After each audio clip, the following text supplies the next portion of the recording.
Hello, welcome to Access 2013 tutorials. This is the fourth in a little mini series of videos on login forms, and we're showing you how to close the login form and open up another form.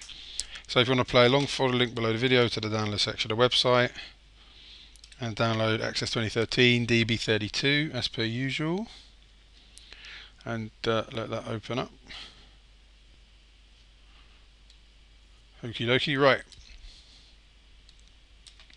if we open up form login, which is what we actually did in the last video, was we created the macro for the submit button. So we're evaluating whether the password entered actually exists in the users table. If it does, we're returning the user ID. If not, -1. So assuming it does, what we want to do is we want to close the login form and open the form main. So there's an easy way of doing that, which is close window down here and open form main. So save and put it into form view. James Conway, password, click submit. So that's the easy way of doing that.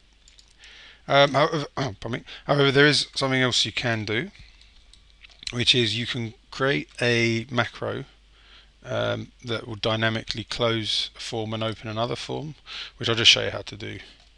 Anyway, so let's create a macro. That was, by the way, I did that way too quick, so I'll start again. Create, click on macro, and immediately save it and call it macro program flow. And we're going to type in a sub macro. We're going to call it close and open form, and it's going to be close window, object types form. Now what we're going to do is form, we're going to instead of hard coding a name, we're going to use temporary variables,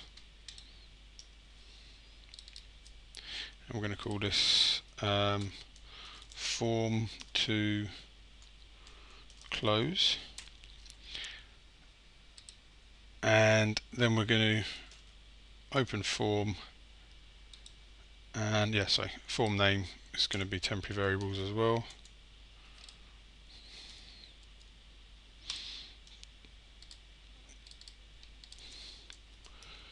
It's going to be temp form to open. Make that temp form to close as well. TMP form to close. So this macro is going to close a window, in this case a form, and then it's going to open another form, and the values, the names, we're going to actually use temporary variables for, so we can call this in multiple instances, and it will dynamically do that. So close that, then go back to form login, submit. So get rid of close window and open form, and let's go run.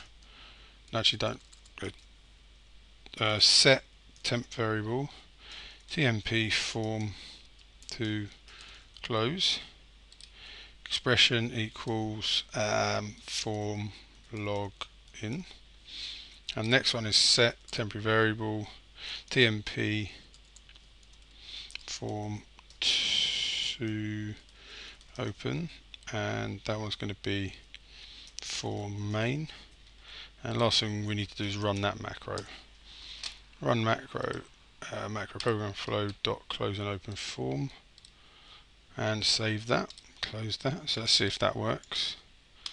Form view, James Conway, password, and it did it. Okay. I'll just reiterate what we've done there, just in case it's a little confusing. I don't think it is, but there you go. Let's have a look.